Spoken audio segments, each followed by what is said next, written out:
Ladies and gentlemen, you are now listening to the Talking Nonsense About Impact Wrestling podcast. Cross the line in 3, 2, 1. Hello, everyone. Welcome to the Talking Nonsense About Impact Wrestling podcast. My name is Jeff, and alongside me, as always, and alongside I mean through the computer here, is the Tennille Dashwood to my Terrence Harrell. It's Max, everyone. Max. I mean, I like that. I like Tennille. I think. Then trade. Give me. But not that much. All right. Well, we won't give too much away. We're actually going to use. Well, we won't talk about it. We'll reveal it next episode. Actually, what we're talking about. But a lot to talk about. We're going to get right into it. Compared to doing across the pond or some kind of game afterwards, I'm going to actually have some a little different today. Someone asked us for some time to speak, so we're going to do that and. Yeah, give them the opportunity to speak. Clear some air. So first, before we start, everything going well? You having fun? I mean, I've run out of shows to watch at this point with everything that's been going on. So I'm struggling there. But aside from that, everything's going well. Yeah, you always got the Impact Plus app to true. Keep you busy. We haven't done What You Watch in a long time. Once because Twitch was down, and then you were down the following week. But I actually watched. And then I was preparing for the NFL draft the week after that. Right. So I was watching last night, and I'm on the Asylum Years episode 33. 33, that's right. And it was the AJ gets his first heavyweight title shot. Oh, nice. Yeah. I was on YouTube. I was watching a little bit about the Voodoo Kid Mafia. Good old days of. The James Gang is better than. I don't like the Voodoo Kid Mafia. I mean, I agree, but I just like the name Voodoo Kid Mafia. I'm saying you like the name VKM over James Gang. I like what they were trying to do with the name, I should say. Okay, that's fair. Joking Vince. Right, but it was weird with Roxy Laveau. It was like but I'm just saying that was just an interesting way to do things. No, so. It was just like they're like, okay, Vincent Kennedy McMahon, VKM, but what are we gonna call it? What starts with V? Voodoo. Yeah, like they just Google words that begin with VK and M. No, I agree. The James Gang, better tag team name. All right, New Age Outlaws, even better. All right, so. We're going to go, let's get right into headlines.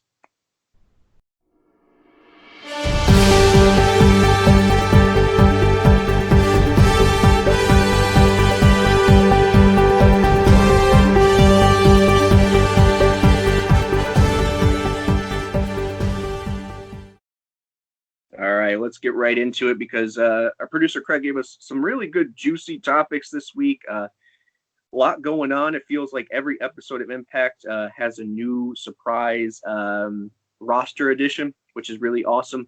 But we're going to talk a little bit about that, a lot about who could come back or might not come back, some fun news. We'll talk about that in the quick 7. But starting off, he has something that's on a positive note. Do you think, given the people are talking about Impact to the point of trending on a weekly basis, will this bring in, when this is all over, bigger crowds in regards to pay-per-views, house shows, tapings, etc.?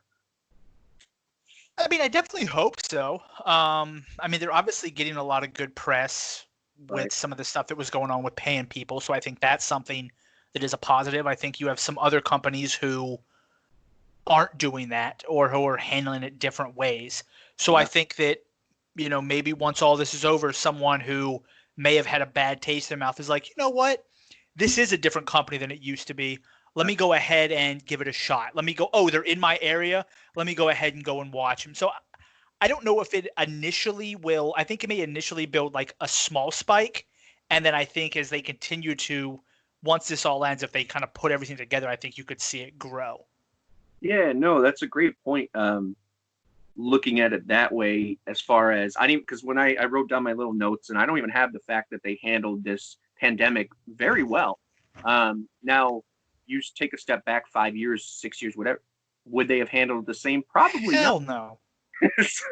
No. So the fact that they thought it out, changed on the fly, and then to accommodate the lack of talent that can come or not, they brought in new people who got some buzz. So it was a very on the fly, well thought out taping of shows, I guess, because they're all taped together. I guess we could say that. I think they did one big taping. I try not to read spoilers, so I don't know, but yeah, we've had some quality talent come in, and which we'll get to in a second, especially the knockouts. We've had a cool tournament, which I always love when you don't know the results, and that's the only reason before that I've mentioned live. Anything can happen. Anything can happen, and even though I don't read spoilers, before this all happened, it's still cool to know that no one else knows. Yeah. So anything can happen, because if something big happens, you're going to hear about it quickly on Twitter.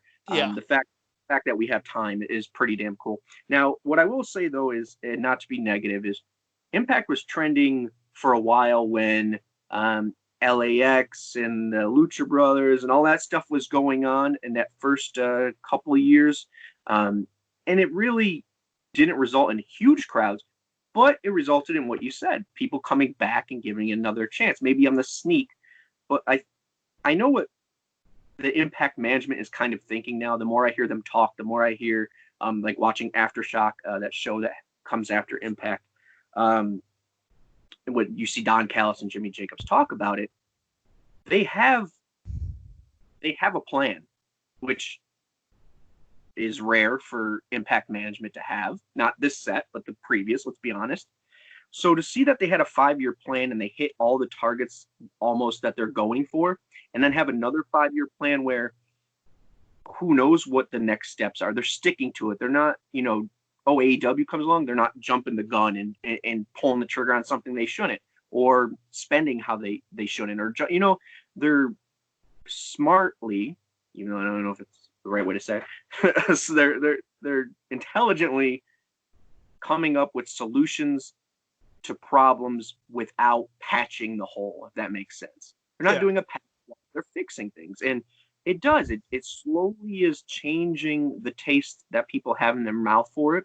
And to see the numbers on Access that they did for the TNA special, and that's rumored they continue to have, is pretty damn good under the circumstances. Do I see it resulting in big pay-per-views once this pandemic goes away and people are out and about? It's a possibility, but I don't think they're going to say, okay, we're trending, let's go to the Norfolk Scope. It's not going to happen. And that they shouldn't try that, because I think what works for them now, great talent that's on the up and rise, quality storylines, and pace. So jumping right ahead isn't going to do that. I don't know. I don't see them doing that, is what I'm getting at. Can I see them going to I'm really bad with areas, but something a little bit bigger than what they're doing now, casinos and those kind of shows? Can I see that, and breweries? Can I see them going to Ted Constant Center again, or like we saw them before? Very, very, I could see that. I think the best way to do it is you slowly expand your range. So if normally you'd say, okay, we're going to hold a show in, I'm just going to use DC as an example. Okay, we're going to hold one in DC, and then we may hold one in Baltimore because they're real close. Well, then you say, well, you know what? We can do one in DC and Baltimore and Richmond, Virginia. Right. And Norfolk at the TED. So now you're not doing it all over the country. Are you saying consecutively, like let's do one show here? So similar. If you look at how, I don't know, not obviously not now, but how the WWE kind of does it, they'll kind of go, okay, our Raw one night is in Pittsburgh, the next night it's in DC, and on the way down they'll hit shows. So you kind of do stuff like that. Now, obviously, maybe not necessarily such a wide range where WWE's going to multiple states over, but you kind of look at what can we do in a short drive. Oh, from Baltimore to Norfolk is a 5-6 hour drive. cool, we could hit those 4, Baltimore, DC, Richmond, and Norfolk in 2 weeks, and it's a short distance to travel. It's not a lot. And you kind of add shows there, or maybe house shows, or even if you're looking to film, you can say, hey, we'll kind of hit these places, just kind of give us new crowds, and it kind of gives you fresh faces. Well, what I think is brilliant about that thinking is if they do, one of the big things where it's kind of annoyance is when you see the same crowd for 4 episodes in a row. Now, granted, maybe it's 2 nights of tapings, 3 nights of tapings, but it's the same people going to buy the tickets, most, depending on what day of the week. So to do something like that, and maybe that's in the realm of possibility with them and the way they're thinking, if you hit, okay, we're in Washington, D.C., like you said, well, let's do 1 or 2 nights here. This year, let's do 2 here, and then we've already have that relationship with the arena owner or whoever it is, the city. Let's expand just a little bit, and the next night tape at this arena. So so I think you're right. I think it's going to be layers. I don't think it's going to be like a tomorrow they're the Georgia Dome. But time and they're on the upward trend. They just have to stick to the plan. And I know I'm impatient sometimes too. Especially when you see big signings go elsewhere or bigger crowds as well. But when you just step back for a second and think like that, it makes more sense. They're finally putting the business first compared to, I know it sounds silly, but compared to the fans' wants. Now, are they incorporating fans' wants? Yes, for sure. But they're not doing it like we used to do at the sacrifice of budget or time or whatever it may be. Instead of looking for big splash signings, you look for solid signings. This is a good addition to our roster. He brings, or for tag teams, they bring X, Y, and Z, as opposed to, Batista's left the WWE. Let's go ahead and sign him. Well, he doesn't want to wrestle anymore anyway, so we're going to sign him and then just let it waste all our money on that. Like, that's the kind of stuff that I think you don't do. Right. Very much like the end kind of where their good reign was with the Ric Flairs, the Val Venis. You get those names and it just looks second rate. We'll leave other companies to do that. I think you're right. They're building a foundation. They're building layers, and they're getting 5-tool players compared to someone who right now is a name and might get you a little pop.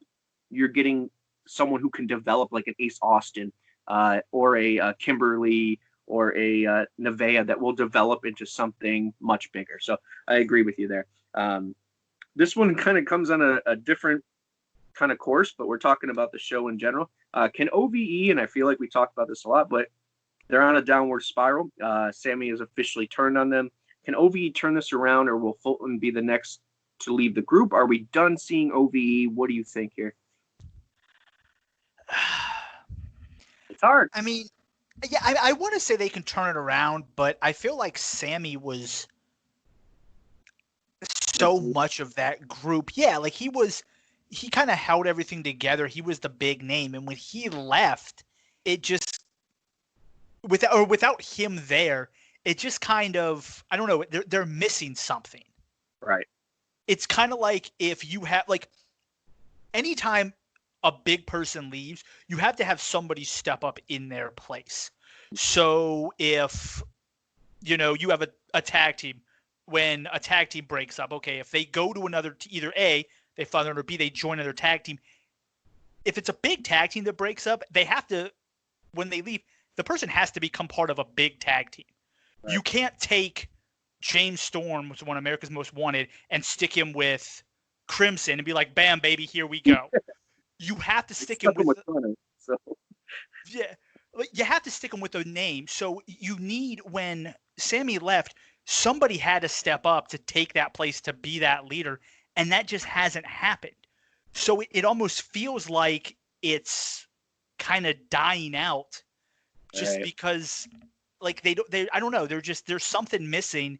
And he was so good, but I think he kind of grew to the point where he was past needing a group. Right. He can do things on his own. He is by himself, as opposed to it being him and, the Chris brothers. he's definitely on a different level now.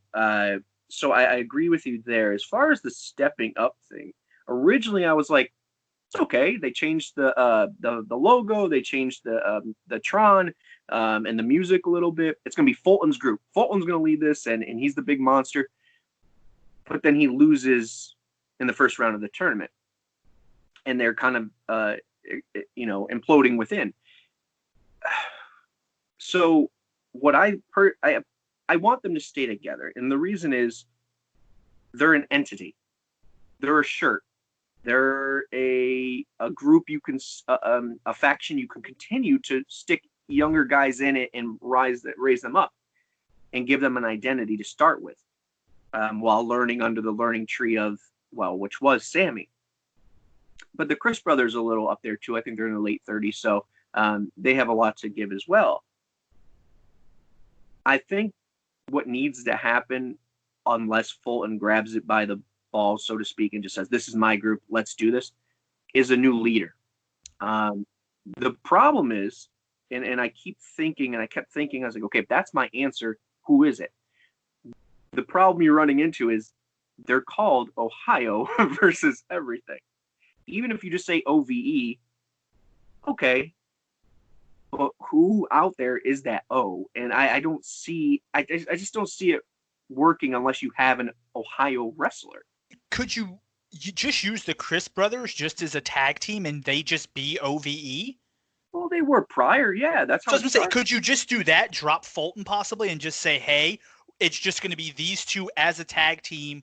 They're just going to be, like their name is OVE as opposed to LAX. Yeah, that's just who they are. Could you think that would work possibly? Just have those two just go by themselves? To revert back to, see, here's what I think. If Fulton doesn't stick up or stand up and he's just kind of not the leader, then I think that's what needs to happen and it will work. Just because they started as OVE, if it was Dave, Chris, and Fulton, no, because that's not what OVE started as. If it's Chris brothers, yeah, it works, I think. But I think you know what? That's not a bad idea, because I would love to see them get back to being a great tag team. Yeah. That would be, I think, the best thing for them. I think when they added Sammy, they went to that next level from a tag team to a stable. Yeah. And get back to that tag team and just let them kind of do their thing, as opposed to, having. I think that's probably their best option. That's the way to save them. That's a good idea. think so. I agree with you there. So this kind of plays into needing someone to step up in a different way.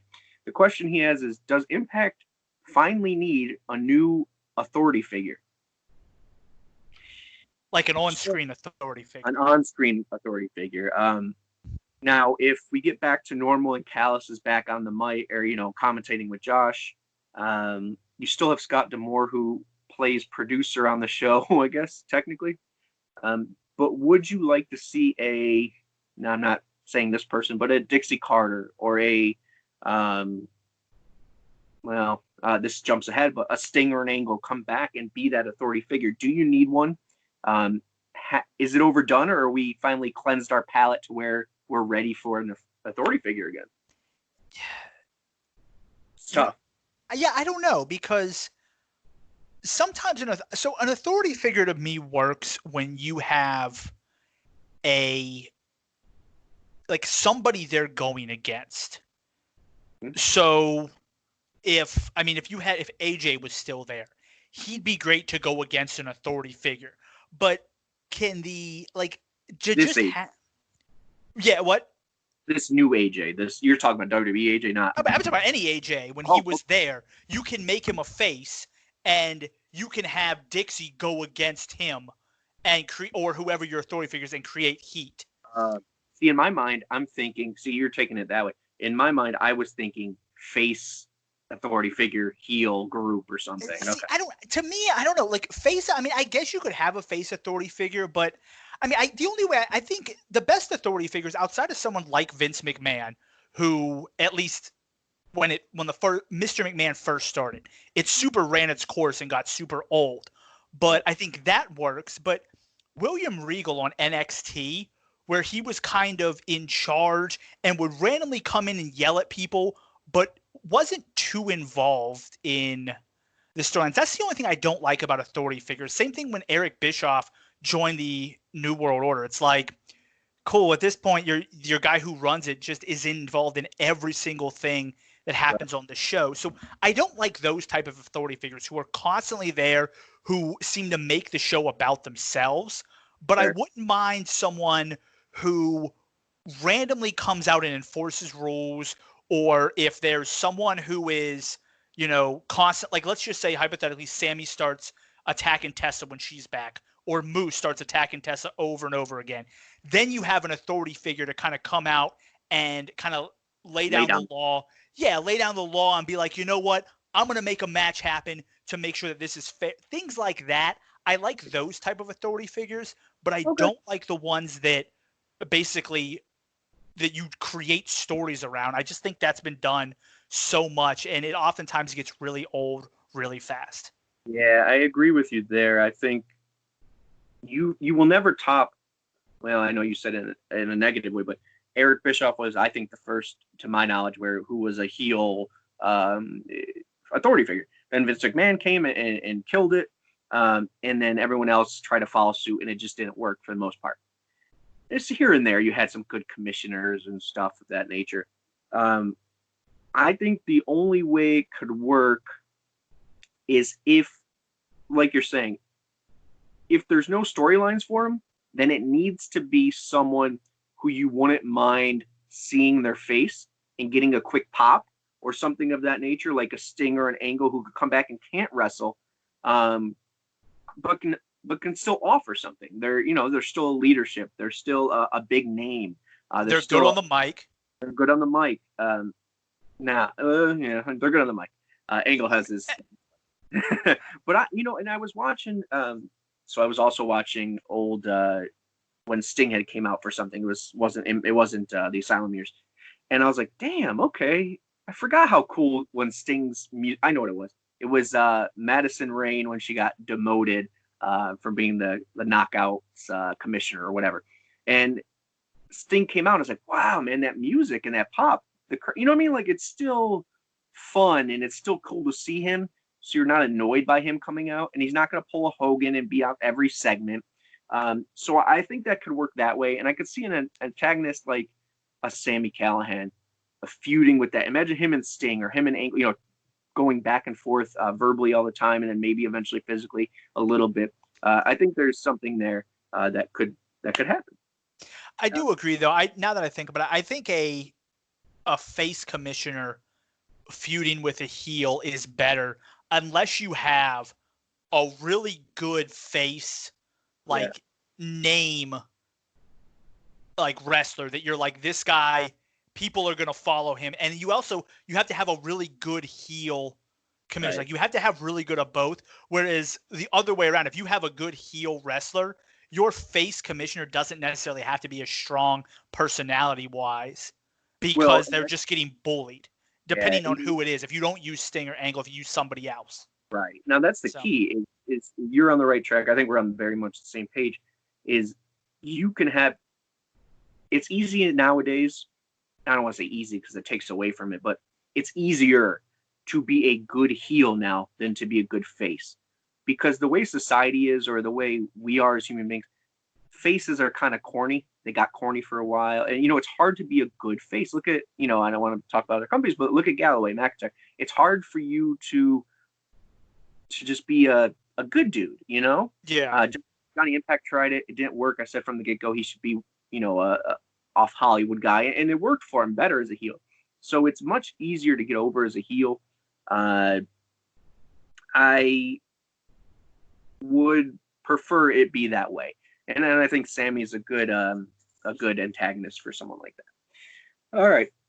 So this kind of plays into everything. Everything kind of has a little piece of each in it. So this one goes, which division, so this touches everything, which division should Impact focus on bringing in talent? Or is there enough talent to give some variety? So right now they're bringing in They brought in as I mentioned, Kimberly, Nevaeh. Don't know if they're staying permanently or not. They just brought Kylie, and she's killing it. You still have TNAIW somewhere. So they have a pretty stacked division. I think no. Ace said he's straight up going for something more than the X division. He's outgrown the X division, so I guess X division could work. But Chris Bay just got in there. I think we're on the same page when push comes to shove. It's tag teams that need the more. Now, do they have? They just blew up Desi Hit Squad, so they're not together anymore. You have the Deaners. You have some groups here and there, the Rascals, but no one has taken the next step yet to be a real, true competition for the North. And I think we talked about this before. I think we agreed on it that you need someone to come from the outside that's maybe a little established already and say, hey, we're coming for those belts. Like if a Beer Money showed up tomorrow and yelled at the North, now we're talking. Motor City Machine Gun. The original LAX, if they could do, they need something that's a known commodity, it feels like, that you're not developing, because you have the North, who's now a known commodity and a well put together package, who I think eventually will be 2 heavyweight champions if they stay with the company, just like Beer Money. You need someone on that level, maybe not world champion level, but someone who's a known solidified tag team that we're not, because you're developing 5 tag teams right now. Rascals still aren't there yet per se. TJP and followed by, I could go on Deaners. You're still trying to work on these people and make the XXL. You're trying to make these people into something, which is awesome. I'm glad you're developing, but I think it's time for a stand-up tag team to come in and just punch the North in the face, I guess, for so to speak. Yeah, I definitely think tag team is probably something, because, I mean, to me, you can always take somebody like Ace Austin, who's an X Division champion, and move him up to main event status. But I think the path is now, yeah. Tag teams, though, they have to be a good, like, it's a different type of wrestling. It's a different type of, you have to have that connection with your tag team partner. So you can't just say, hey, you two aren't doing anything. Go out there and go get them. High five. Like, that oftentimes doesn't work, and it ends up being stupid. So you do have to find guys that work well together, and I think bringing in an established tag team would help that division and would give you time to have some of the guys who you're working to develop to finally develop. So once that feud between the North and insert big name tag team here happens, once that concludes, you then have another team that can step up and is ready for the spotlight, as opposed to somebody looking like you're trying to bring them along while giving them that shot. Well, no, it's a great, and it doesn't, you're right. It takes a while to build that chemistry. It takes a while to find 2 guys who selflessly are dedicated to that tag team. So it's hard building that and building that rapport without just saying, like, someone surprised the North and won, upset the North. I don't want that. No, I don't want that. And I agree with you there. If you bring in, say, I know there is what there is with the North and Davey Richards, but say the Wolves came back and you automatically have the North versus the Wolves.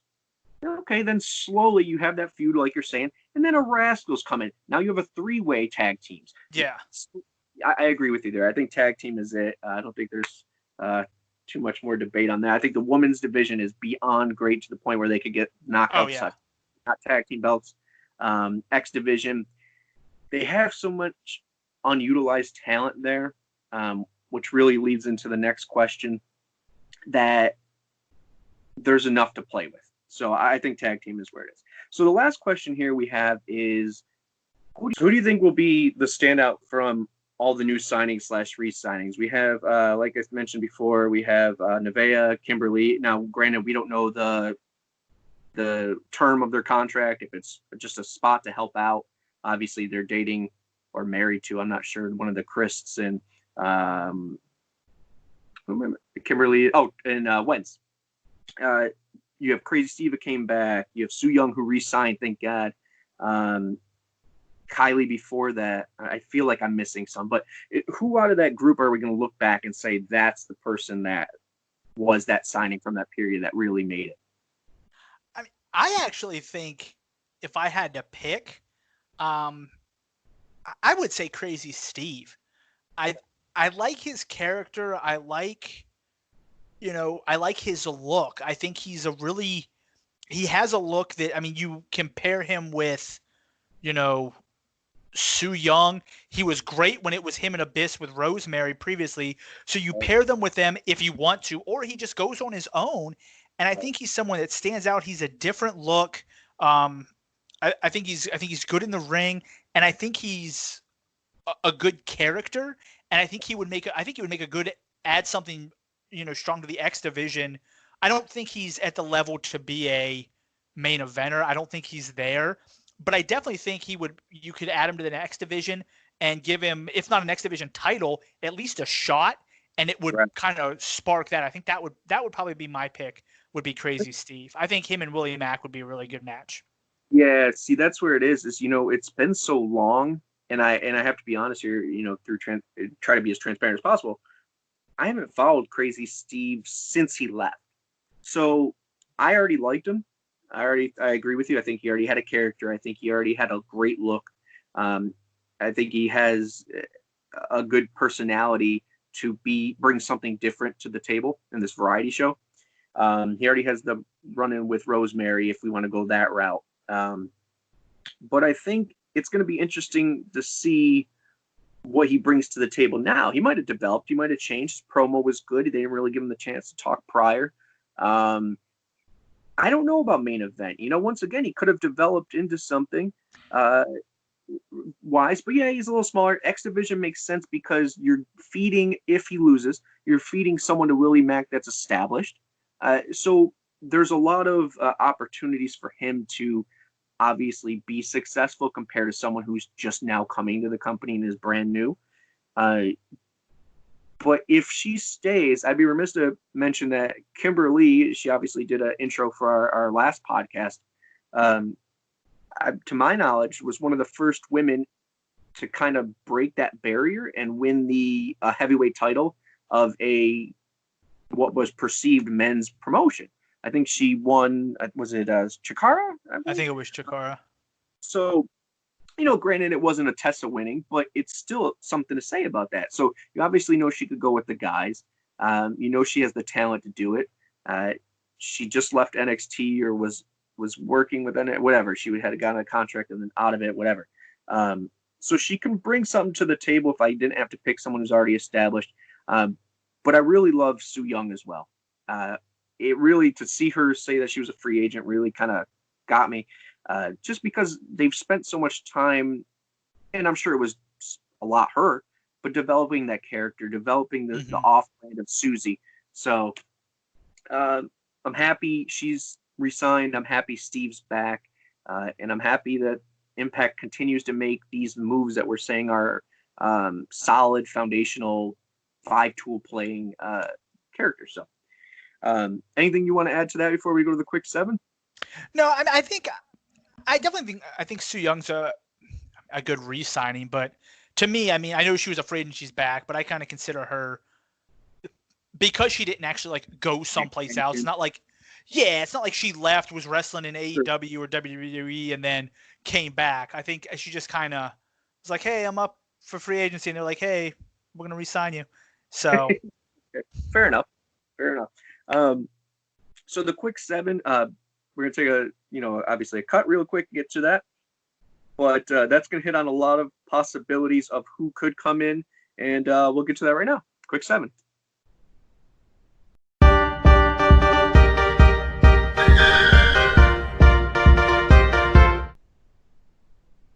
All right, so first up on quick 7, we have the TNA Championship. We're going to do that one first. You know how it works, minute on the clock-ish, the fake clock that's around. And we just tell our points, we move on. So TNA Championship, we talked about it a little before. Moose continues to bring it out. His interview with Josh Matthews about it was very good on this last episode. It was the last episode. Second to last, excuse me. I don't know if it's leading to anything. I still don't think it's diminishing it. because they're not recognizing it. And it was that, and I give the credit to Josh Matthews here and Moose as well, but he really played it off as like, what are you doing, dude? like this belt isn't. This is the same belt that's in the same lineage as the Impact one. This means nothing. You took this out of the warehouse. Eric Young fishing it out of the garbage can. Yes, exactly.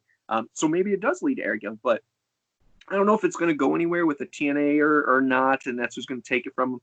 But instead of implementing it as that's the belt and everyone's chasing it, it's more Moose just being nuts and thinking highly of himself. So I dig it. So I agree. I like that they're not that people aren't chasing this bout, but I do think it's going to eventually build to him challenging Tessa to unify the titles. I don't know. I just realized it's super dark in my room when I looked at the thing. I'm hanging out in a cave or something, but so you probably can't see that. But yeah, I think they will quote unquote unify the titles, and then it'll bring to that. And I think it's been really good so far. Awesome. All right. So we already mentioned his name, so let's continue with that. Eric Young coming back. I think it's foregone conclusion that he does come back. It was really cool to see all of the wrestlers kind of be excited about him coming back. I'm not gonna lie, I love Eric Young, but he's not on that level to me as an Angle or Sting, obviously, but he's not one of those TNA originals that you're like, oh, it's Bobby Roode, you know what I mean? But let's not take anything away from him. There's different avenues you can go. He's a talented dude. He brings more to the table than just wrestler. He was a utility player for them for the longest time.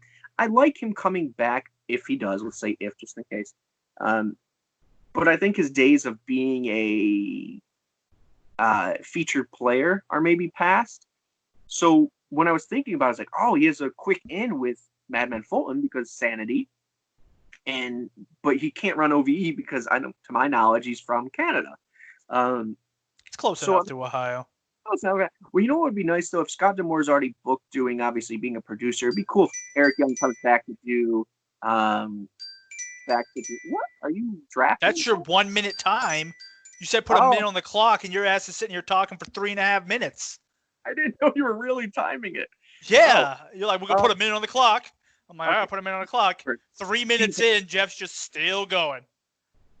Man, I'm bored. I can't. I'm stuck in these walls. I have no friends. Okay, Team Canada. That's what I'll say. True. I mean, I definitely think he should come back. I think he's got a better. I think there's more for him to do in TNA than it would be in AEW, just because they're grabbing a bunch of people, and I think you're gonna run into a jam where they have too many people that are big names, and they just can't get them. They're similar to what's going to happen on WWE. They just don't have the time. I guess he could go to Japan, but I feel like TNA or Impact is where he should come. I do think he could. I mean, I think him running OVE is a possibility. I think he could be somebody who could come in and do obviously not like a legit threat to the title, but could be a quick contender for like a heavyweight title, and then just kind of go into a different role. So I think he has that kind of name power where you bring him in, you make him look good, he goes for the title, he loses, and then boom, now he goes back to whatever, running OVE or doing Team Canada or becoming Super Eric or whatever. They fish him for titles in the trash can. Whatever he goes to do from there, I think he then, he can do that. So that's what I would say. I think TNA just or Impact makes the most sense. Fair enough. So let's keep going. Next up is Sting. So I already mentioned how I felt about Sting. I think he would be good. Same reason Eric Young. We're slowly getting back to where TNA is okay. We're accepting it. Doesn't mean we're going to change the name, but to have those people come back and solidify that this is a new company, new management, doing the right things. Someone like a Sting would be really cool to come back and be an authority figure or something like that. So I would be happy with Sting. I don't want Sting as an authority figure. To me, if Sting's going to come back, he's got to wear the face paint, and your authority figure can't come walking out in face paint. Like, that's weird. It's wrestling. It's super weird. It's just like if your announcer wears a luchador mask. I think that's weird. You're an announcer. You're the authority figure. You shouldn't be like. I don't want that's just me. I think if you're an authority figure, you should. He's a manager at Best Buy. He's running a wrestling company. Correct, but as weird as I think it is that wrestlers just hang out who have no matches scheduled that night for some reason, hang out in the back in their wrestling gear. Like, who does that? You don't see football players. Hey man, you're injured. Yeah, man. Or I mean, Tom Brady doesn't go to the NFC or a game between the Dolphins and the Jets and just dresses in his Patriots gear and stands on the sideline just in case something happens. Like, I don't know, man. Maybe they need me. You're right. He dresses as a Buccaneer now. So yeah, it's like I don't like that. I think if you're going to be the authority figure, you wear a suit, you dress up, and I don't know. I like Sting, but if I'm choosing an authority figure, I'd take Kurt Angle over Sting just because I don't know. I'm just not a big Sting fan for that. Okay. Well, let's go right into that. Kurt Angle. You would prefer him as that? Yeah, I would like Kurt Angle. One or the other kind of thing, though. You mean, does it have to be a one or the other kind of thing? Do you think Kurt Angle could come back at the same time, and what would they do? What role? That's what I'm saying. I think I do think you take one or the other, and I would take Angle as an authority figure, or I mean, you bring him. I don't know. You find two random wrestlers, and you remake Team Angle. I don't know. Pull two random dudes. What? Mafia. Yeah, I mean, you could do that. I mean, you could he can do that. Now, granted, I mean, Sting can come back and do that, but the face paint is my biggest issue with him. Like, that to me is Sting, and I don't want the guy who's older and running something to be rocking face paint. But I think Main Event Mafia 4, or he creates a new Team Angle. I'd love to see him possibly go imagine him trying to mentor the Rascals like that. Ding, ding, ding, ding, ding, ding. I think that would be funny. So my apologies. I didn't mean to use up your minute. No, I don't have much to say about it. I agree with there. I think you could have both of them. Is it money well spent? It's hard when you have both at the same time. I think they both accomplish the same task, especially if you do authority or not. Sting could just hang out in the Raptors and be an authority figure that way. Just come down. Just randomly lower him down. He hands somebody a contract and goes back up. Saban is next up. Saban said that there's going to be a time very soon, or he can't wait, or however the tweet was worded, to where he says, "Catch me tonight on Impact Wrestling." So I think he's getting ready for a comeback. He's getting ready for a comeback for TNA Impact Wrestling. He already works there as a producer sometimes. Are you excited about that? If I would love for him to come back. I mean, I want him and Alex Shelley to come back together. That to me, if they come back, that would be out of any of the not old guys, but established stars that they can add. I think bringing those two back would be the best option. 100% agree with you. Yeah, is it cool to have a Kurt Angle or Sting? Yeah, for sure. But once again, when we're talking about building blocks or foundations or putting those pieces together, the tag team division needs someone who's established. They would be the perfect team to answer an open challenge against the North. The pop for that, I think, would be, at least online, if not in person, would be tremendous. So, all right, last up before. And you have Ohio versus everything versus the Motor City. Yeah, man, just battle the. That's. So that's so silly. And then Team Canada. Yeah, man. There you go. Okay, so and then the North, who are Canadian. So last before the Rascals, I'm assuming, are from Denver, Colorado. Oh, they should be. That's good. But they're from Ohio. Okay, so last up before we get to the X Division finals, finally, we have six-sided ring. What do you think? And the reason I thought of that one, Eric Bischoff mentioned how it was stupid and didn't see a thing was, it was a gimmick and da-da-da-da. I loved it. I know it's harder for bumps and all of that stuff. I think it grabs attention quickly and differs you from everybody else. Do they need that right now? No. But would it be a cool wink to the past that's fun and see all these new guys use it? I would like to see that. Maybe if it's just a one-time thing. I don't know. I think it would be a cool pay-per-view. like you have all the matches take place in the 6-sided ring in a Like pay-per-view. Yeah, like lockdown, something like that. I think that would be cool because it doesn't get overused, and you can play in the storyline of how will this person adapt to wrestling in the 6-sided ring that he's never done it before. So you bring another storyline into the match. I think that would be my choice, is not bring it back permanently, bring it back for a pay-per-view, and then every year you keep bringing it back. I think that's cool. I'm not going to actually talk more on that because that's exactly, I didn't even think like that, but that's what I would say. I think that's a great middle ground to where not only are you showcasing it and getting people hyped about it, but you're just like a Ultimate X or just like a Lockdown. There's a new story to tell. Yeah. First timers in the 6-side or old timers, he has the advantage. So it's really cool. So that's awesome. And what's synonymous with the 6-sided ring is the X Division. So we're going to take this little break and get right into the X Division finals reveal.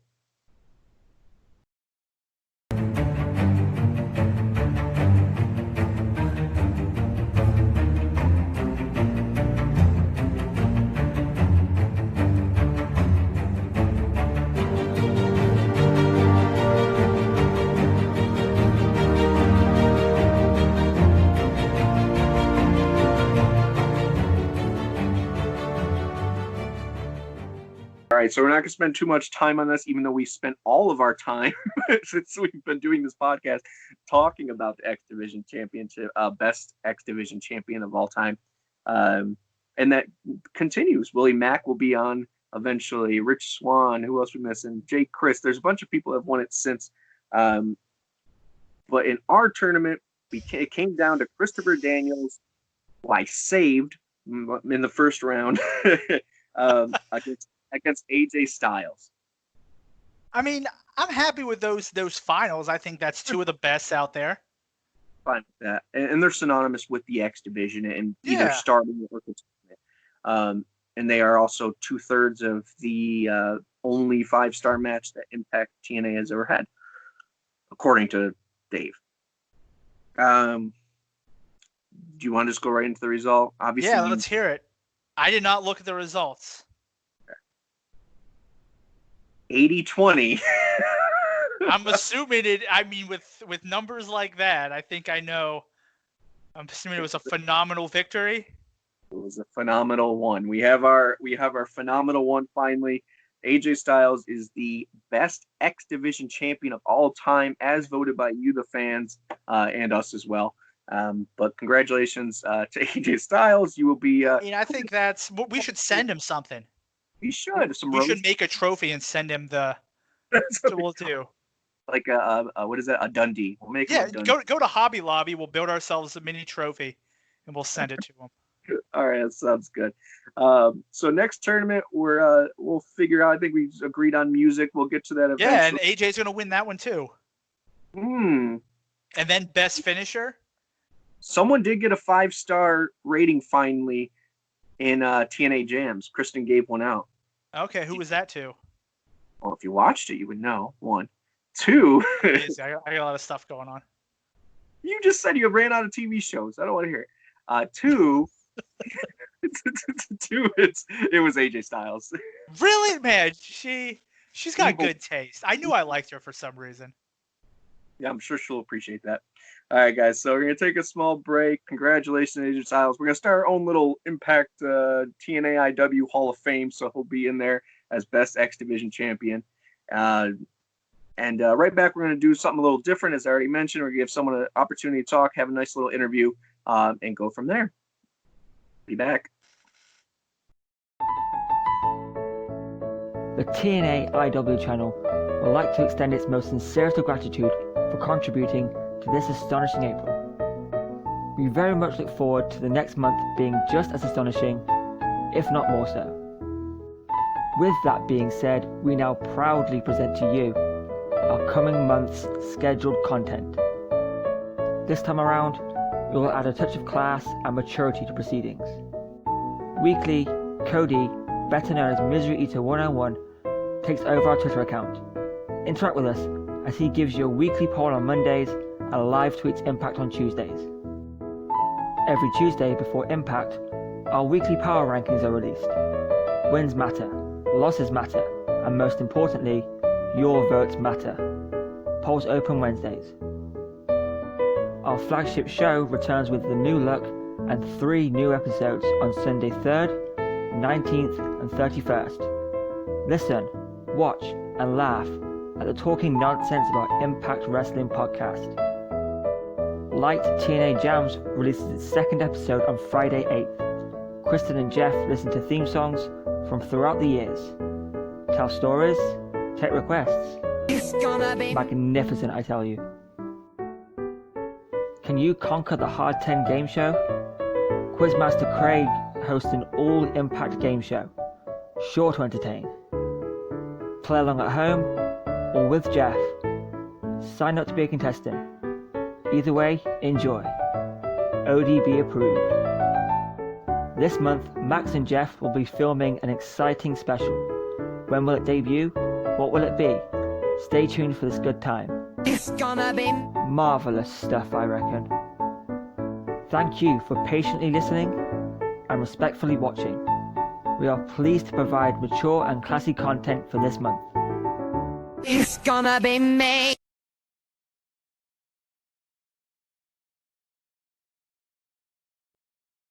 So before we film this next segment, it's something a little different that we're doing for the first time and will maybe evolve over, but we're going to put a spotlight on a young man who asked for some time, as we mentioned before, and talk to him. So before that happens, I want to make it abundantly clear that the show is not about drama. Now, you could say, well, why are we doing this next piece? And I'll get to that in just a second. But if you've noticed on the podcast, even when we talk to each other, yeah, we banter, but it's a fan-friendly, fun atmosphere with very little hostility, and we try to incorporate that into our everyday life and into Twitter as well, as if you haven't noticed, when we're approached with negative feedback, we try to say thank you or just move on. It's just, there's for us no benefit of harboring ill will, and we try to bring that to everything we do. Do we make mistakes? Do we slip up sometimes and get offended? Yeah, of course, we're human beings, and I think that what this segment is all about is being able to be human, being able to say you're sorry and tell your side of the story in a calm, welcoming atmosphere. So before we had been approached by this young man, who most of you know as Tyreek, but now I know as Tyrese, the human being, we had seen some of the back and forth between Taya and himself, and just kind of looked at it, and as a huge fan of Taya, we kind of, you just move on. And unfortunately, when you don't look at who the person on the other end of this drama is. So without noticing it was Tyrese, you just kind of move on and you say, wow, man, this person was very rude to Taya. She's completely right. Go Taya. And you comment and you move on. And that's what most of Twitter and social media is. You read a little tidbit and you move on. But as I saw more and more of it and saw some Impact fans defend the young man, I went and I realized who it was and looked more into it. And before we could decide what to do with this or what opportunity on this small platform or large platform, depending on how many people watch this, it was an opportunity for us to do something positive, or what we feel is positive. And luckily, before we even took one step into it, he had contacted us and approached us about doing this and just having a moment to say his piece and to tell his side and say, I'm sorry. So we're going to give him that opportunity. So, ladies and gentlemen, I welcome Tyreek the Pusher, the ultimate pusher, Tyrese the human being, to the show. Hi, Tyrese, how you doing, buddy? I really appreciate you having me on the show, but I'm doing well today, man. It's good to hear, man. Especially under the circumstances. So I don't want to waste too much of your time. I know it's important for you to get this out there, and we kind of postponed it for this episode. So I appreciate the patience there, but I don't want to waste any of your time. So for those who aren't familiar with you, can you give a little bit of a backstory on how you got your foot in the door with Impact recently, and kind of more Tyrese the human side of it? So, Tariq the Human, what he's been doing with Impact, I have been blessed with the opportunity to work with Impact when they were taping in Atlanta, because that's where I'm from. And I try to take as many small opportunities and make them the big as I can. And Mr. Ross Foreman, he came to me just out the blue. Hey, kid, I want you to help me out.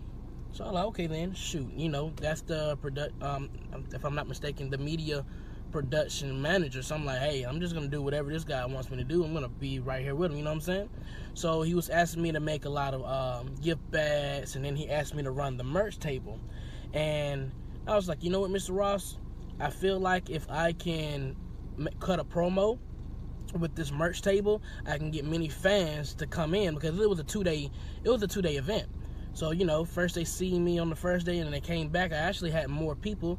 I had met Jordan Grace. I had sat with Rhino and Eddie Edwards and Kira Hogan those 2 days, and we were all conversing and whatnot. So I cut the promo, and it kind of went a little viral a little bit. So yeah, and that's kind of what happened with them. I caught the eye of Sammy Callahan. He really loved my promos that he told management. So I'm kind of cool with a lot of people in the Impact. Damn, to be honest with you, I didn't know it got that far to where you got to interact and hang out with all those superstars on top of cutting a promo in front of them. That's pretty damn cool. But let's stick with that, the promo and character. So who is your character? I know it's obviously Tyreek, the Ultimate Pusher. But can you give us a little of that character, what he's about, what he does, and I guess where you want to take him, I suppose. So my character is the Ultimate Pusher, Tyreek. I take a lot of people who've been jobbers or who have been like below mid-carders, and I try to push them up to where they want to be and where they need to be. So, for instance, my character, he manages one of my great friends and mentors, Skrilla the Great, Tavoris Dumas. And I've been helping him win championships all over Georgia, Alabama, Tennessee, Florida. And, you know, just helping him getting his name out there more. And that's my position, that's my role on screen and off screen. And I'm trying to open up for more clientele. The Ultimate Pusher is a character. He's like a Don King. Don King, he was a promoter. He was a manager. It's like a Don King mixed with a Paul Heyman. You know, I'm an advocate for my client. I make sure that his needs are fulfilled and that he has what he needs. You know, I really want to push my client, and not only my client, but my character as well. I want to push them so they can be, you know, so they can be to the top.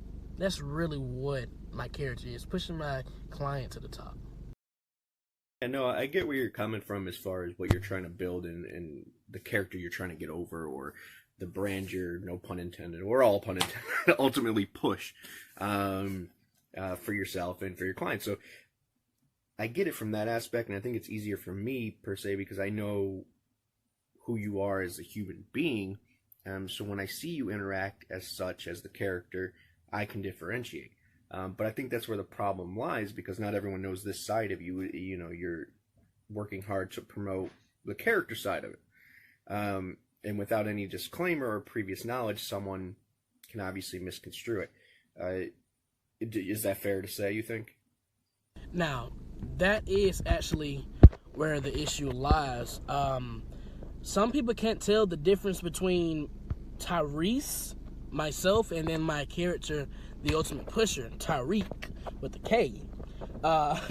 So, normally where I'm from, people who've on social media, we jab at each other, but as in a working type of thing. For instance, you see Sammy Callahan and Big Man Mike, they're going back and forth on Twitter, but they're in character, and that's and me being 18, I am so influenced by social media because that's all I've been around my whole life, so and that's how we get our names out there. But that's where the issue lies. Some people can't tell when I'm in character, and some people can't tell when I'm just being myself. That's where it's understandable that a miscommunication could occur. Once again, compared to, say, me or the average Joe Blow, who can have a conversation with you or has had a conversation with you, it's easier to differentiate. But now, in regards to Mike Algan or Sammy Callahan, especially for Taya, it's easy for her to understand that they're in character, because one, she knows them, two, she works with them, three, they're known commodities of wrestling characters that are generally heels. For you, who's up and starting and is at a young age, do you have some kind of rapport with her? Have you met her before? I met Taya at Impact, but it wasn't like a formal meet. Like, we had a conversation. I saw her. I just said, "Hey, how you doing? Big fan," or whatever. And it was just went off like a hey and bye type of thing.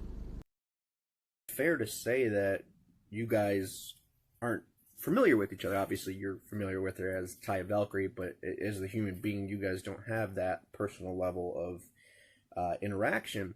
So you're kind of setting the tone and the background for what happened. I think we can all, piece together that. Have you tried contacting her and just try to be reasonable and, say what you have to say? Yes, I contacted her on social media. Of course, I didn't get a reply. I also texted her friend and on-screen manager, John E. Bravo, and he was saying, "Hey, man, you should have never done that. She took you serious, yada, yada, yada." And I'm asking, like, is there any way you can get in contact with her, so we can, talk or whatever, just to talk it out? Because it was just a misunderstanding. And he said, "No, buddy, I can't help you out right there. Maybe you should just go public with it and apologize," which I did. I definitely commend you for what you've done since that the situation occurred. I mean, reaching out to a Johnny Bravo to try to get in contact with Taya, and then trying to reach out to Taya, there's only so much you can do. You're doing everything you can, including being here today. But say this message does get to her, is there something you'd like to add to what you've already said, or say from the get-go, since she might not have already seen it? If anything, I wanted to say to Taya, I don't think she's seen my messages that I sent her, but like I said, I would want to publicly apologize again. Taya, I'm so sorry. I did not mean to disrespect you. You are truly a legend in the business, and I respect you. I respect the hell out of you. You're one of the greatest knockouts that I've seen, and once again, I'm sorry. I did not mean to disrespect you or anything like that. And anything I would like to say to Impact Management, for further dates that you guys need any help, if you guys want to have a tryout of anything, I am down. I love working with you guys. The Impact locker room is so awesome. A lot of great people in the locker room. So yeah, I would love to be with you guys even more. Congratulations again, man. I have a little one myself, so totally get it. I have a daughter, though. Hope you get your boy. But yeah, that changes you a lot. It makes you kind of think, especially you at a young age, man. It makes you think about what's important, what makes you happy, and how you can get to succeed in that. So your child sees that you're happy and you can provide for that. So that's wicked cool. I wish you the best in that regard. Is that the initial goal? I don't think I even asked that. Is that the initial goal, is to sign with Impact? So yeah, my initial goal would actually to sign with Impact. I've been a fan of Impact since I was a little kid, and watching it on Thursday nights on Spike. You know, you're growing up seeing the likes of Kurt Angle, Samoa Joe, AJ Styles, seeing all them guys coming in, making a name for themselves. Especially since Impact has a lot of talent coming in. Like I've seen Tasha Steelz come in. I have seen the re-debut of Kylie Ray. You know, just a lot of new talent, new faces, and they need to make a name for themselves. And I feel like, you know, that's where I come in. I can give them the mouthpiece. You know, some people don't need to talk. Some people just need to let their work in the ring talk for themselves, you know, and that's where I come in. I can boost them up, you know. That's what I do. I can push them. That's awesome, man. Well, I hope you get there. I hope we've helped in some way. And if not, I really will do whatever little power I have or persuasion to help you out. Before we go, speaking of that, is there anything you want to plug or you have coming up that you're really excited about? Coming to you live, well, not live, but in 2021, there will be a movie directed by myself and played by myself, and it's called The Ultimate Push. I can't give you too many details, but just know there are going to be a lot of legends inside this movie, and of course, it's going to be shot right here in Georgia. So be on the lookout for that. Sounds cool. I can't wait for more details. Keep us updated.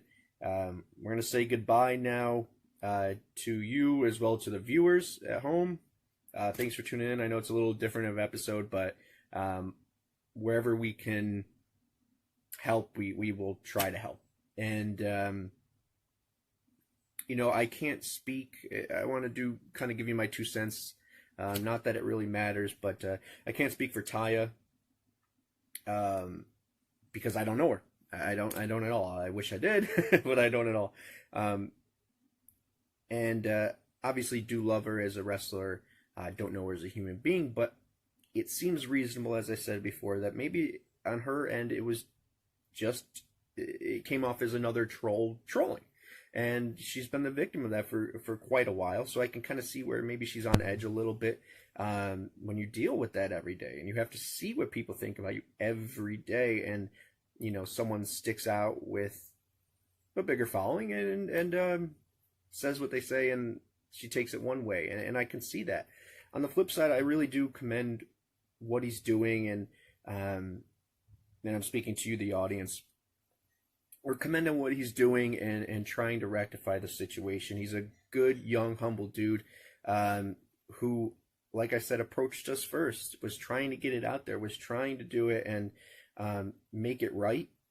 He obviously has a bunch of reasons to try to make it right, but I hope he does get the chance. We'll keep in touch. We'll keep you guys updated. Thank you for tuning in. Be good to each other. Be kind. All right, guys. See you next time.